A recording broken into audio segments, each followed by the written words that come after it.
In the second of my 5 tangents, I'd like to address what I see as the misapprehensions of those strangest of political bedfellows, the feminist homosexualist axis.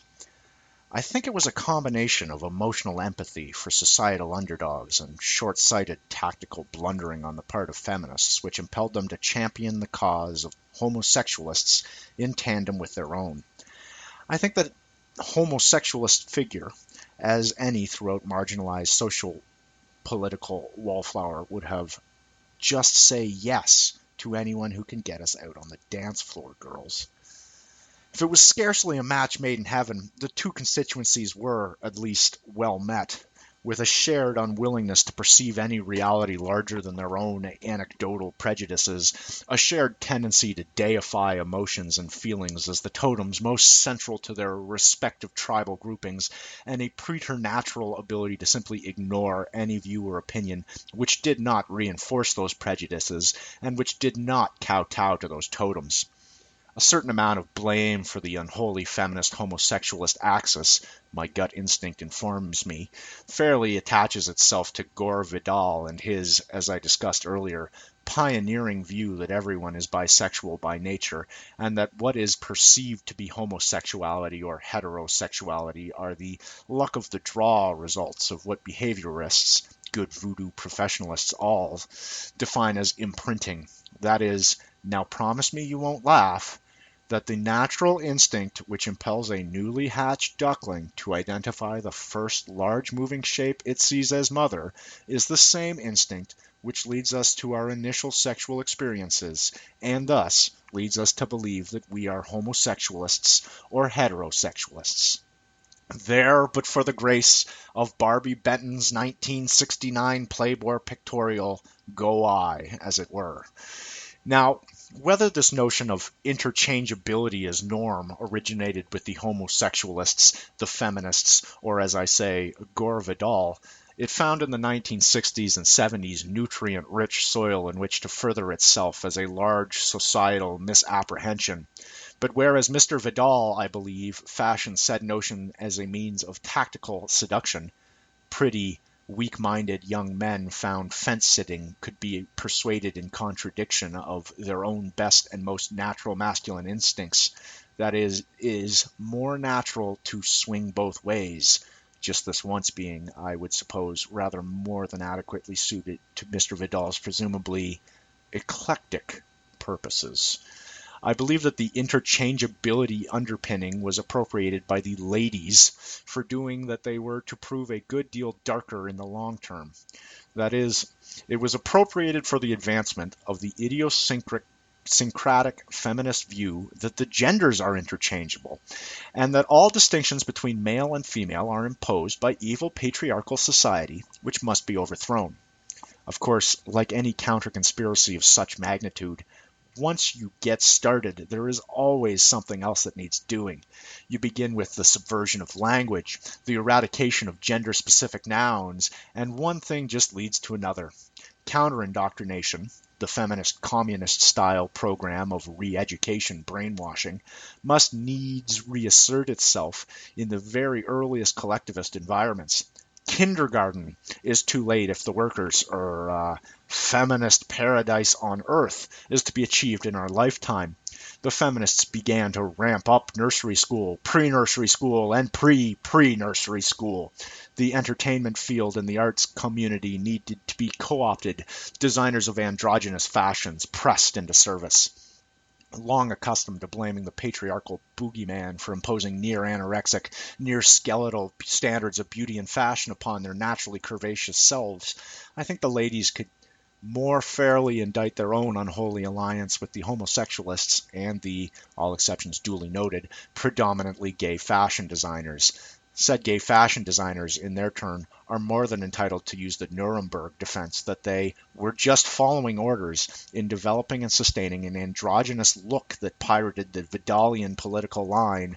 If we are all bisexualists by nature, then presumably whatever look arouses gay fashion designers in pretty young males should, all bisexual realities being equal, be the same look which arouses men when they look at pretty young women.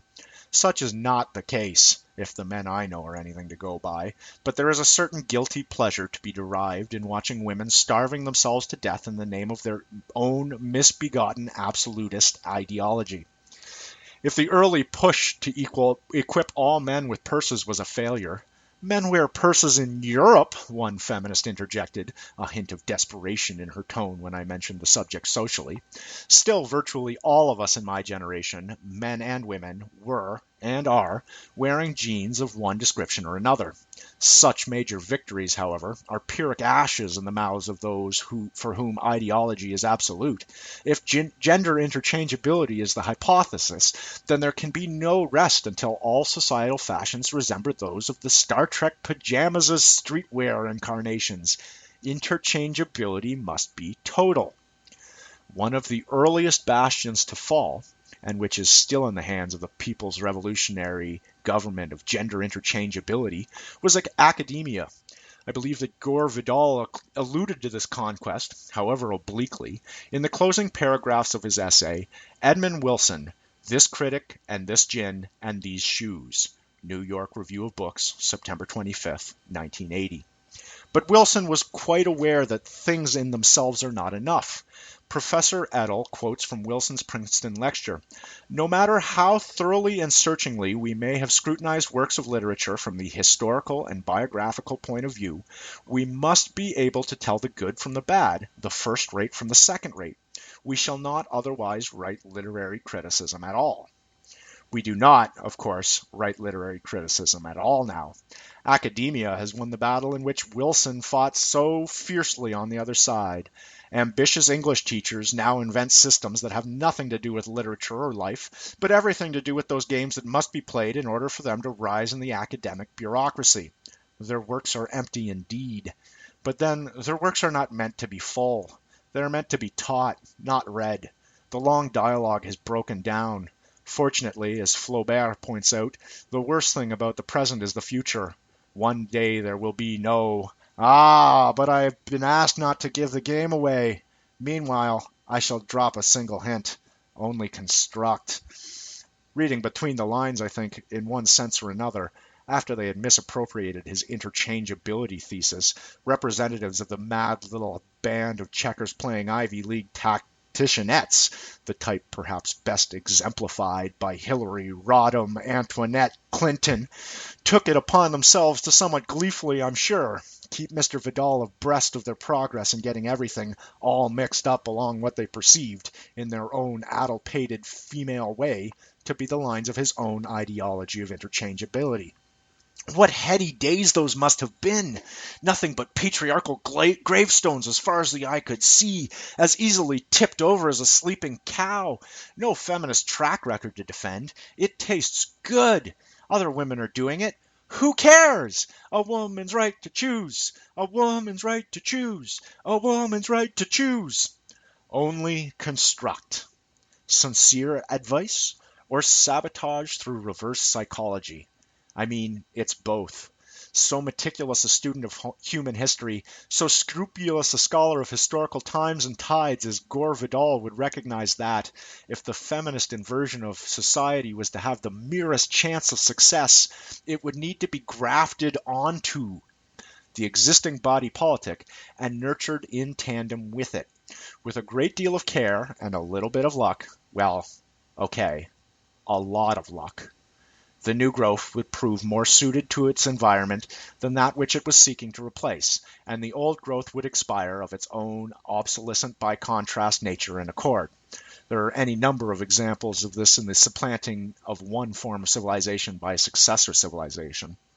Of course, it was probably a matter of months rather than years after Vidal's sage advice to only construct that feminism hobbled itself and its chances of success with the severe outbreak of deconstructionism, the political equivalent of a raging yeast infection that, left unchecked, shows every signs of becoming a terminal cancer. Attempts at remission by defining deconstructionism as politically correct only awakened the intelligentista to disturbing parallels between feminism and communism, the shared jargon, the willful disinclination to shape and reshape a hypothesis out of the best available evidence, but to always, perversely, manufacture and pick and choose evidence based purely on the basis of its ability to support a given hypothesis.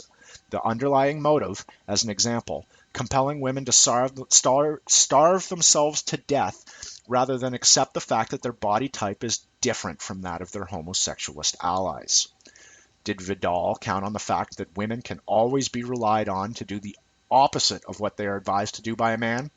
Was his own horror at the prospect of the Hillary Rodham Plantagenets of this world actually taking control the underlying motive in his giving them such an invaluable, irrefutable, best course of action distilled down to 2 words and an exclamation point, knowing that they would ignore him and thus undo their own totalitarian ambitions through their own fundamental contrariness?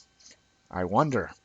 I have less frequently run afoul of homosexualists' disappropriation than I have that of feminists, but on one notable occasion, when I had written that I was sickened by the thought of male homosexual acts, I received a letter from a very famous and very talented gay graphic novelist. So far as I know, there is only one gay graphic novelist, so the first 2 guesses don't count, asking me something along the lines of, "How dare you find what he and his lover do together sickening?"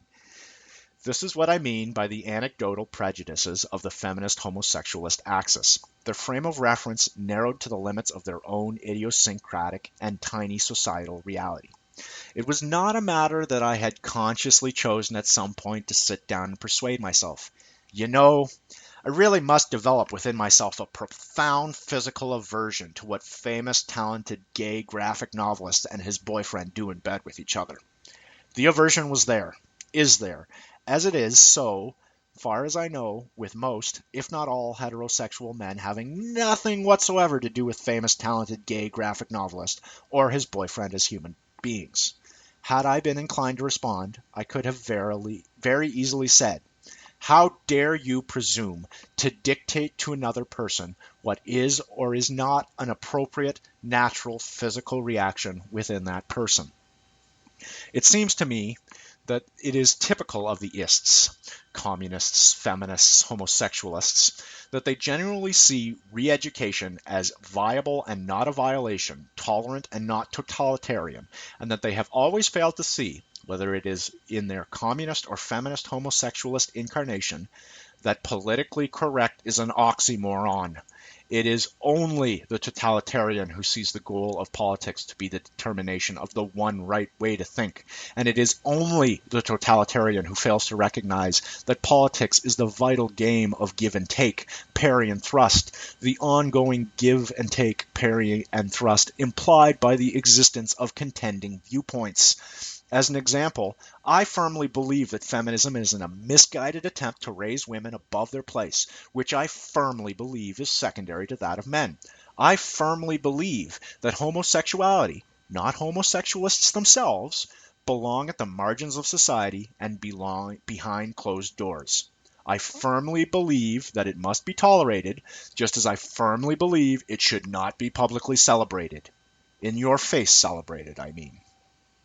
But I do not envision a world, nor would I endorse a world, where the feminist and the homosexualist needs to be re-educated, or have their consciousness raised, or whatever feminist homosexualist euphemism you prefer for brainwashing, indoctrination, and sloganeering, so as to compel them to make their beliefs conform to my beliefs.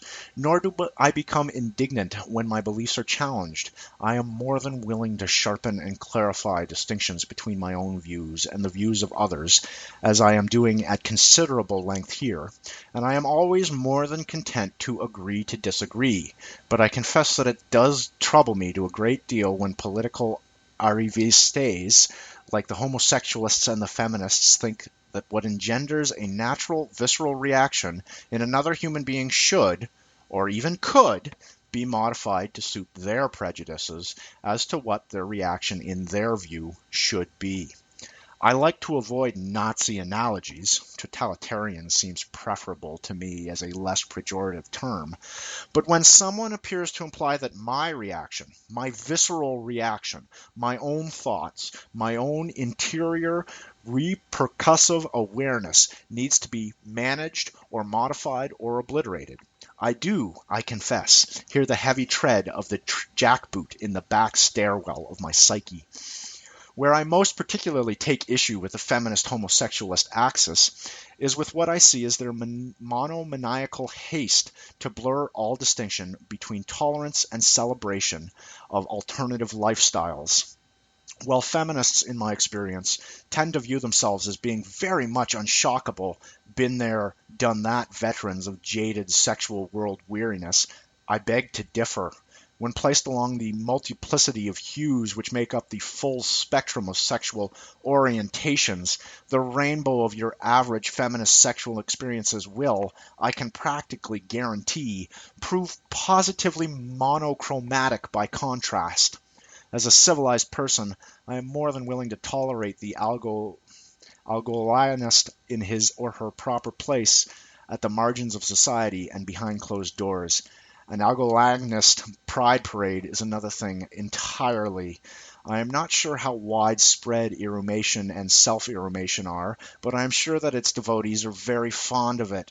However, my tolerance for the preference does not extend to public demonstrations of it in the food court of my local shopping mall, and no, I do not consider my intransigence on the subject to originate from either bigotry or intolerance. Purely on an aesthetic level, and with a wincing eye on the rapidly aging baby boom population, I think the place for gerontophilia is very much out of sight and very much out of mind. Scopophilia, I rather suppose, more universal than not, both in its legal and illegal forms, to the extent that, in the former instance, it has a nearly insatiable need for volunteers on both sides of the equation. I do not think that, in a civilized world, handing out application forms on street corners or soliciting by telephone would be any great improvement on its present place in society. If my argument here seems insufficient, then let me, as quickly and discreetly as possible, if discretion is even possible under the circumstances, raise the specter of pre-mortem consent relative to necrophilia, undoubtedly the vilest imaginable form of estate planning, a genuine test of libertarian absolutism, and just one of the many malignant vistas which open before the eyes of the strategically minded when the tactically limited begin to advocate and practice the public celebration rather than the tolerance of alternative lifestyles and cultural diversity. The very adjective alternative and the very noun diversity are both dangerously open-ended, pregnant with hidden significance, and subject to very broad and disastrous future extrapolations that the tactically limited feminist homosexualist axis chooses persistently to ignore. A case presented before the Supreme Court of Canada seems relevant, concerned as it is with whether or not possession of child pornography is a crime. Doubtless, much taxpayer money will be expended as the justices wrestle their way through to the conclusion that, while the possession of photographs or filmic evidence, 8mm videotape, of actual children in states of undress acting or posing in sexual situations with each other or with adults constitutes evidence of the commission of a crime, corruption of the morals of a minor, and that consequently said photographs and filmic records are disqualified as private property. The same can not be said of drawings of or stories about entirely fictitious children with other fictitious children and or fictitious adults. Repulsive? To be sure. No question about it. But I think a close examination of the laws governing the civilized world in our present day will show that any attempt to ban any kind of creative work ultimately and absolutely fails, because our civilized laws dating back all the way to 1066 require that there be a demonstrable danger of physical harm before the law can take any action. Certainly, the near universal repulsion that heterosexual men experience in considering the existence of male homosexual pornography has done little to stem the tide of public displays and celebrations of work that would have been universally deemed, even a mere 50 years ago, as depraved. many of Robert Mapplethorpe's more explicit photographs as an example. Feminists relish heterosexual male discomfort in these situations. They simply revel in it. But I suspect their empathic emotions are going to take an awful beating when the effort to suppress imagination-based child pornography ultimately fail on the same basis which permits the dissemination and possession of homosexual pornography. The feminist-led Supreme Court handed down its ruling in January of this year while I was doing corrections on Tangent. If anyone is interested in reading my opinion of that ruling, write in.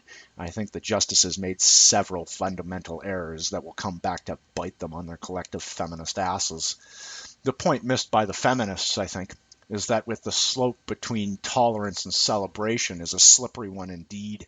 If there exists a clearly demarcated line which can be legally drawn between allowing public celebration of those sexual orientations of which feminists approve and disallowing public celebration of those sexual orientations of which feminists disapprove, I would certainly be eager to read it in ironclad and unassailable legalese, but I am reasonably certain that that line does not exist and can't be made to exist, despite the frantic efforts that feminists will, I am sure, bring, much too little, much too late, to the proceedings when the time does come. Allowing gay pride parades is the thin edge of the wedge, and I think myself safe in saying that creeping incrementalism is the inevitable result of the, however well-intentioned, blundering of short-sighted logic of the next step tacticians and tacticianettes. This danger posed by creeping incrementalism is, so far as I can see, the rationale behind the sensible and, I dare say, masculine solution of don't ask, don't tell, the Clinton administration's policy on gays in the U.S. military, much belittled, no big surprise, by the feminist homosexualist axis. As it becomes clear that there are any number of behaviors going on behind closed doors that any number of people find or would find personally abhorrent, it seems the only sensible thing to do to restore privacy and confidentiality to sexual matters, which of course matters of sexuality already had until feminists and the voodoo profession, let it all hang out, got hold of it. Although virtually all feminists are notoriously curious about other people's private lives, notoriously inclined to discuss private matters with others, and notoriously inclined to import the singular female vice into the workplace, into which the unfair sex have arrived en masse in the last 30 years, gossip mongering, in my view, serves no good purpose. I'm not sure how one would go argue against the proposition that society will proceed quite nicely and with a minimum amount of friction and abrasion if we all remain wholly and completely unaware of the exact percentages of the population who participate in sexual activity A or sexual activity B, and which of our friends and acquaintances do likewise. Put another way, if we were to discover irrefutable evidence that a hitherto undetected majority of the population shares in the deviant sexual behavior Ernest Hemingway confessed to enjoying with his pet cat, boys, I fail to see any material benefit for society in having those individuals, collectively, make themselves known for us.